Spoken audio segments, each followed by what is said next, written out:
दोस्तों RBI office attendant का finally detail जो है वो नोटिफिकेशन आ गया है। वैसे हमें उम्मीद थी कि 20 के बाद आएगा, है ना, क्योंकि जैसा कुछ एक टेंडर के अकॉर्डिंग दिया गया था। बट फाइनली नोटिफिकेशन हमें दिख गया है। आप देख सकते हैं टोटल 572 यहाँ पे वैकेंसीज हैं और काफी कुछ बदलाव इस बार हमें नोटिफिकेशन में देखने को मिला है ना। सेशन के अंत तक बने रहिएगा, बहुत कुछ डिटेल में करने वाला हूं जो नोटिफिकेशन में मेंशन किया गया है।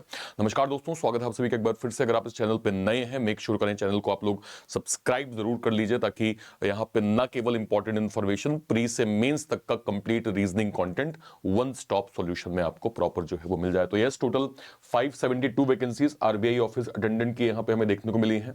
15 जनवरी से जो है वो फॉर्म भरने स्टार्ट होंगे। 4 फरवरी तक आपके फॉर्म जो है वो भरे जाएंगे और आपका जो एग्जाम होगा वो या तो 28 फरवरी में होने वाला है या फिर 1 मार्च में। यानी अगर आप आज से देखें तो लगभग हमारे पास 45 टू 50 डेज का समय जो है वो प्रॉपर दिया गया है। 45 डेज आपका आराम से है, जहां पे आप बेस से हाई लेवल को चीजें जो है वो कवर कर सकते हैं। फॉर्म फीस की बात करें, जनरल ओबीसी ईडब्ल्यूएस का 450 है। SC ST x serviceman category का यहाँ पे जो है वो 50 रुपए फॉर्म फीस जो है वो रखी गई है। ये टोटल वैकेंसीज आप देख सकते हैं जोन वाइज, जो कि आरबीआई के अलग अलग जोन है, अहमदाबाद, बेंगलोर, भोपाल। ठीक है, टोटल 572 वैकेंसीज है। ठीक है, जनरल कैटेगरी में अगर मैं देखूं, यहां से यहां सबसे ज्यादा मुझे जो है वो कानपुर और लखनऊ जोन में दिख रहा है। मुंबई के अंदर भी 19 वैकेंसी, कोलकाता में जो है वो 36 वैकेंसी, 40 वैकेंसी न्यू दिल्ली में, पटना में 24 वैकेंसी, 27 यहाँ पे है ना, गुवाहाटी में जो है वो 21 वैकेंसी। इस साइड एक्स सर्विसमैन की कैटेगरी में कानपुर लखनऊ में 25 वैकेंसी, 12 वैकेंसी न्यू दिल्ली में, 10 वैकेंसी यहाँ पे हैदराबाद में, 5 वैकेंसी यहाँ पे अहमदाबाद में।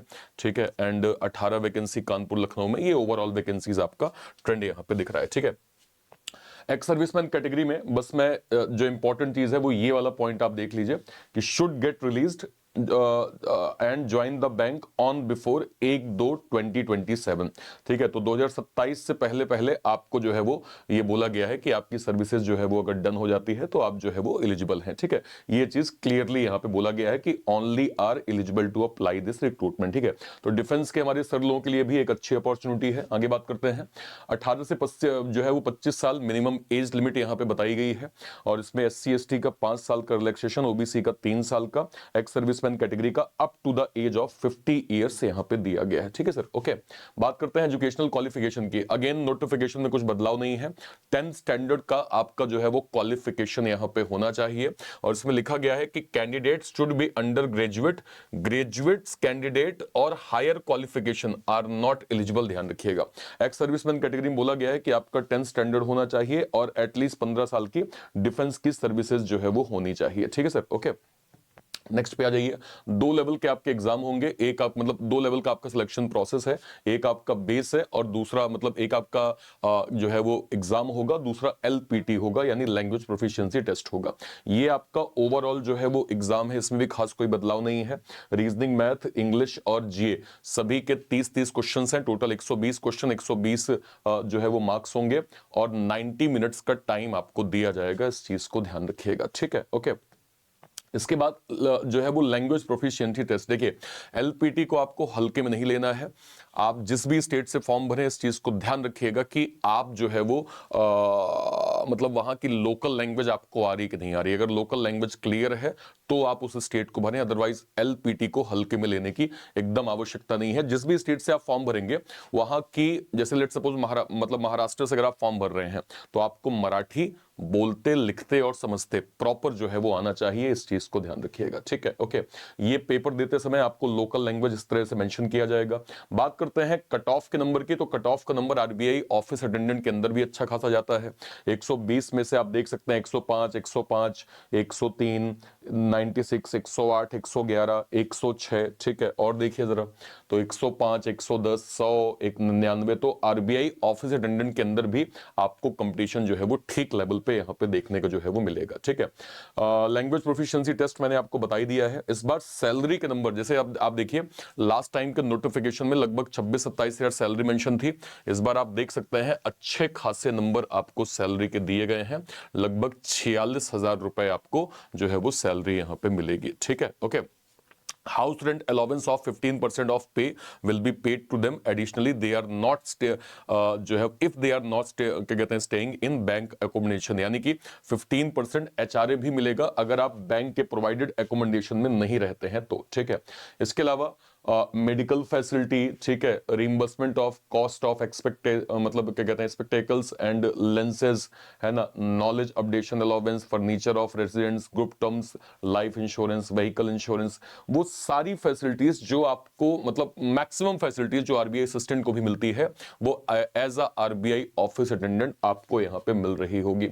नेचर ऑफ वर्क भी मेंशन किया गया है कि क्लास 4 पोस्ट है, तो इसकी जो है वो बेसिक जो वर्क है वो क्या है, files, record, office articles, utility items, है ना, and openings and closing of sections, division, department, photocopying, assisting in other non clerical and routine work and any other work as assigned by the seniors of the जो है वो bank. तो bank का एक basic work भी आपको बताया गया है कि आप बेसिकली असिस्टेंट लेवल पे लोगों को जो है वो असिस्ट कर रहे होंगे, ठीक है, उनकी काम में आप मदद कर रहे होंगे, फाइल, रिकॉर्ड्स, ऑफिस का बेसिक रिक्वायरमेंट, फोटो कॉपी, इन सभी में आपको जो है वो हेल्प यहाँ पे करनी पड़ेगी, ठीक है। ठीक है, अब अगर मैं एग्जाम के पैटर्न की बात करूं तो अर्लियर ट्रेंड में पेपर का लेवल, जैसे मैंने कहा कि 120 में से 110 111 अगर कट ऑफ गया है तो ये 2021 का पेपर था। आप देखिए ओवरऑल पेपर लगभग इजी गया था। 99 से 100 एक एवरेज अटेम्प्ट है सर। एवरेज अटेम्प्ट का मतलब क्या है, 100 बच्चा पेपर देने गया, 60-70 बच्चा कह रहा है कि हाँ सर 99 अटेम्प्ट तो हमने कर लिए हैं, ठीक है। आप देखिए इतनी आसान पजल थी, 7 लोगों की circular, Monday to Sunday, linear जो है वो 7 लोगों का, inequality, coding, decoding, alpha numeric, मतलब ये अगर आपका बेस क्लियर है। और देखिए यहाँ पे कंटेंट लेवल काफी आसान आता है, इस चीज को ध्यान रखिएगा। अगर आपने 2+2 4 पूछ लिया है तो एग्जाम में आपसे 3+3 ही पूछेगा। ये अभी तक जो हम लोगों ने देखा है वो पैटर्न है। Tabular DI, caselet DI, simplification, missing number series and arithmetic के क्वेश्चंस। इसके अलावा ये आपका जीए का जो है वो क्वेश्चन यहाँ पे प्रॉपर हो गया। बात करते हैं सिलेबस की। ये आपका कंप्लीट सिलेबस है जिसमें हाई लेवल कंटेंट आप छोड़ दीजिए, बस ऊपर वाला सेक्शन आप पढ़िए। Speed maths, then DI, arithmetic 10th level की कंप्लीट जो है वो 10th लेवल की अर्थमेटिक है जो आपने 10th स्टैंडर्ड में पढ़ी है, बस वही आपका यहां पूछा जाएगा। रीजनिंग में seating, puzzle, alpha numeric series, blood relation, direction, distance, order ranking, syllogism, coding, inequality, alphabetical series, low level मतलब बेस लेवल आपका जो है वो बेसिक पूछा जाएगा।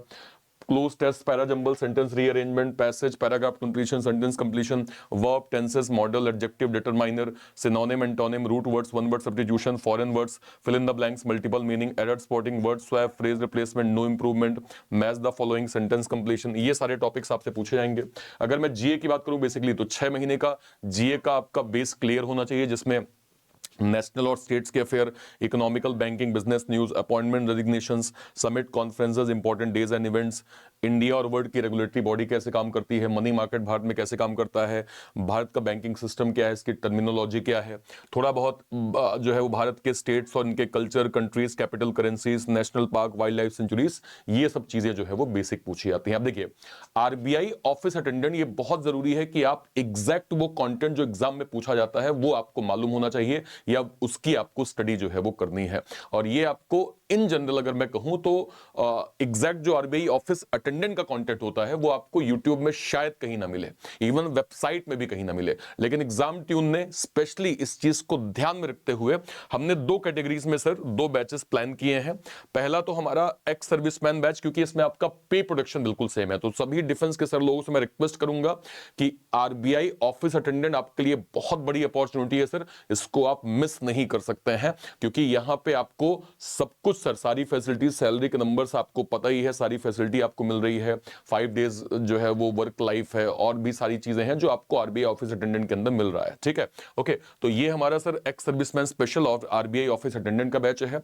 जो 10th स्टैंडर्ड में जो है वो मतलब जिनका 10th स्टैंडर्ड क्लियर है, जो इसको जो है वो एलिजिबल है, उनके लिए हमने अवतार का ऑफिस अटेंडेंट का बैच लॉन्च किया है। इस बैच की सबसे बेस्ट चीज ये है कि आपको एग्जैक्ट एग्जाम लेवल कंटेंट मिलेगा जो एक्चुअल में आपको यूट्यूब में कहीं नहीं मिलता है, एक्चुअल में आपको कहीं भी वेबसाइट में आपको नहीं मिलेगा, वो चीज हमने इस बैच के अंदर ध्यान दी है। तो मैं फिर कहूंगा हमारे जो भी डिफेंस के सर लोग हैं, आपके लिए इससे बेहतर अपॉर्चुनिटी नहीं हो सकती है और इसको आपको मिस नहीं करना चाहिए सर, क्योंकि पे प्रोडक्शन अगर सेम है, कंटेंट लेवल की आपको डिसेंट प्रैक्टिस करनी है, 45 days more than enough sir.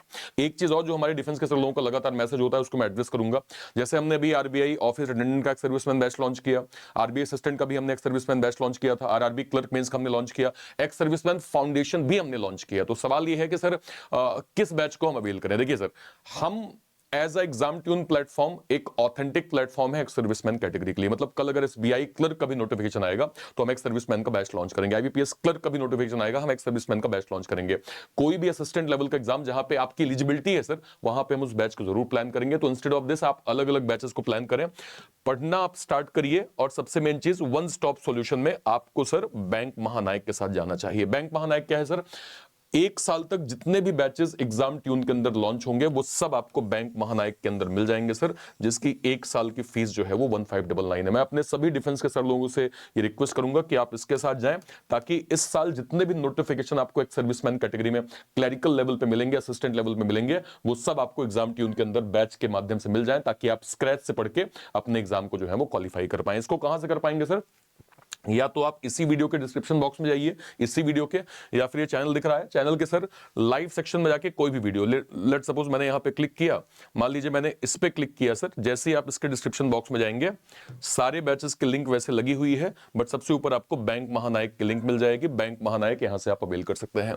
इसके नीचे आप देखेंगे सर, तो हमने ये ex serviceman RBI office attendant का डेडिकेटेड जो है वो बॉर्डर बैच लॉन्च किया है, जो कि एक्स सर्विसमैन कैटेगरी को फोकस कर रहा है सर। इसके अलावा हमने आरबीआई असिस्टेंट का यहां पे सर जवान एक्स सर्विसमैन बैच लॉन्च किया है। तो हमारा जो प्रयास है सर एक्स सर्विसमैन कैटेगरी को प्रॉपर सर्व करने का। इसके नीचे देखिए एक्स सर्विसमैन का हमने आईबीपीएस आरआरबी क्लर्क मेंस का बैच लॉन्च किया था सर। इसके नीचे आप जाएंगे तो हमने एक्स सर्विसमैन फाउंडेशन बैच भी लॉन्च किया था। तो मैं आपको रिकमेंड करूंगा कि इंस्टेड ऑफ दिस आपको सर जो है वो बैंक महानायक के साथ जाना चाहिए, जिसमें आपको एक साल तक सारे के सारे बैचेस वन स्टॉप सॉल्यूशन में प्रॉपर मिल जाएंगे। ठीक है सर, और कहीं कोई डाउट होता है वीडियो के कमेंट सेक्शन में अपनी बात आप जरूर रखिएगा। टिल देन, तब तक के लिए थैंक यू सो मच। जय हिंद। Thank you, thank you, thank you.